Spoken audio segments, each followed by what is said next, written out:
എപ്പോഴും ഉമ്മയുള്ള സമയത്ത് ഉമ്മ മരിച്ച് ഒന്നാമത്തെ ആണ്ട് എത്രമാത്രം ജനപങ്കാളിത്തത്തോട് കൂടെയാണോ നടത്തിയത്, അത് ഇന്നും മുറിയാതെ ഒരു കുറവും വരുത്താതെ എന്റെ പ്രിയപ്പെട്ടവരെ ജനബാഹുല്യത്തോടുകൂടെ നടത്തുന്നുണ്ടെങ്കിൽ ആ ഉമ്മ മക്കളെ വളർത്താൻ കാണിച്ച അത്രയും ഉത്സാഹമാണ് ഇതിന്റെയൊക്കെ പിറകിലുള്ളത്.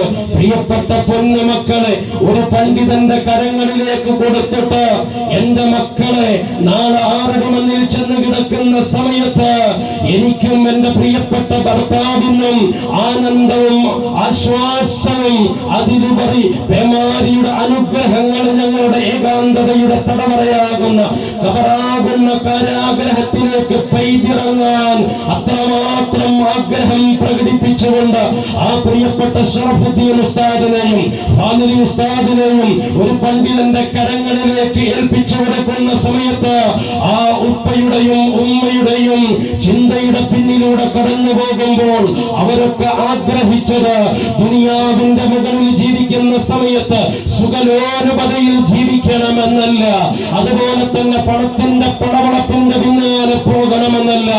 ഇവിടെയാണ് ആ പ്രിയപ്പെട്ട പൊന്നുമ്മ സന്തോഷിക്കുന്നത്, ഇവിടെയാണ് ആ പ്രിയപ്പെട്ട പൊന്നുപ്പ സന്തോഷിക്കുന്നത്. 6 ആണ്ട് കഴിഞ്ഞിട്ടും ഉമ്മയെ മനസ്സിൽ നിന്ന് മറന്നു പോകുന്ന സാഹചര്യത്തില് പ്രിയപ്പെട്ട പൊന്നുപ്പ മരിച്ചിട്ട് 6 അല്ല അതിലപ്പുറം വർഷങ്ങൾ കഴിഞ്ഞിട്ടും പൊന്നുപ്പയെ മറന്നു പോകേണ്ടുന്ന സാഹചര്യത്തിലും ഉപ്പയെ മറക്കാതെ ഉമ്മയെ മറക്കാതെ ജീവിച്ചിരിക്കുന്ന സമയത്ത് ഉമ്മയുടെ ഗർഭാശയത്തിൽ നിന്ന് ഉദയം ചെയ്ത് പുറത്തേക്ക് വന്ന സമയത്ത് എന്റെ പൊന്നുമ്മ എന്നെ എത്രമാത്രം ശുശ്രൂഷിച്ചുവോ, ഉറങ്ങുന്ന ഉറക്കത്തിലും സുന്ദരമായി ഞാൻ ഉറങ്ങുമ്പോഴും എന്റെ പ്രിയപ്പെട്ട പൊന്നുമ്മ ഉറങ്ങത്തിൽ ഇരുളിന്റെ യാമങ്ങളിൽ കൂരിരുട്ടിൽ ഉറങ്ങാതെ കാത്തിരിക്കുകയാണ്. എന്തിനാണെന്നറിയോ? എന്റെ പ്രിയപ്പെട്ട പൊന്നു മോനെങ്ങാനും ഉണർന്നു കഴിഞ്ഞാൽ അമ്മിഞ്ഞ കിട്ടാതെ വിശപ്പനുഭവിച്ചുകൊണ്ട് വേദനിക്കുമെന്ന് മനസ്സിലാക്കിയ പ്രിയപ്പെട്ട പൊന്നുമ്മ ഉറങ്ങുന്നില്ല. പൊന്നുമകൻ പൊന്നുമകള് ഉണരുന്നതും കാത്തിരിക്കുകയാണ്.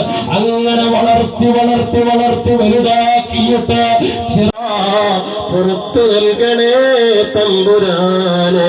ഞങ്ങളെ പ്രിയപ്പെട്ട പൊന്നുമ്മമാർക്ക്, ഞങ്ങളെ പ്രിയപ്പെട്ട പൊന്നുപ്പമാർക്ക്, ഞങ്ങളുടെ ഭാര്യ മക്കൾ, സഹോദര സഹോദരിമാർ, അവരുടെ ഭാര്യ മക്കൾ, ഭർത്താക്കന്മാർ, ഞങ്ങളുടെ കൂട്ടുകുടുംബങ്ങൾ, സഹകാരികൾ, സ്നേഹിതർ, സുന്നത്ത് ജമാഅത്തിന്റെ ആലിമീങ്ങൾ, സാദാത്യങ്ങൾ, ഉമറാക്കൾ, പ്രവർത്തകർ, യാ റബ്ബ് യാ അല്ലാഹ്, ഈ കുടുംബത്തിന്റെ താങ്ങും തണലും അലങ്കാരവും ആശ്വാസവുമായിരുന്ന പ്രിയപ്പെട്ട പൊന്നുമ്മയും പൊന്നുപ്പയും ഇന്ന് ഏകാന്തതയുടെ തടവറയാകുന്ന മണ്ണറയാകുന്ന വീട്ടിലാണ്. ഈ കുടുംബത്തിൽ നിന്ന് ആരെല്ലാം മരിച്ചു പോയിട്ടുണ്ടോ? ഭാര്യ, മാതാപിതാക്കളുടെ ഉപ്പമാരും ഉമ്മമാരും അവരുടെ മാതാപിതാക്കളും അങ്ങനെ പലരും മരിച്ചിട്ടുണ്ട്. എല്ലാവരുടെയും പാപമോചനത്തിന് കാരണമാക്കണേ അല്ലാഹ്, മഗ്ഫിറത്തിന് കാരണമാക്കണേ അല്ലാഹ്. നാളെ പാരത്രികമായ ലോകത്തിലേക്ക് കടന്നു വരുമ്പോ വലിയ അംഗീകാരമുള്ള മജ്‌ലിസാക്കണേ റബ്ബേ. ഈ മജ്‌ലിസിന്റെ ഹഖ് ജാഹ് ബറകത്ത് കൊണ്ട് ഞങ്ങളുടെ സർവ്വ രോഗങ്ങളും നീ ശുഭയാക്കണേ റഹ്മാനേ. അറിഞ്ഞും അറിയാതെയും ചെയ്തുപോയ പാപക്കറകള് കാരണം ഞങ്ങളെ ഒരാളെയും രോഗികളാക്കി നീ പരീക്ഷിക്കല്ലേ അല്ലാഹ്. ഈ കൂട്ടത്തിൽ ഒരുപാട് ആളുകൾ കുടുംബങ്ങളിൽ, മാതാപിതാക്കളിൽ, സഹോദര സഹോദരിമാരിൽ, അവരുടെ ഭർത്താക്കന്മാരിൽ, മക്കളിൽ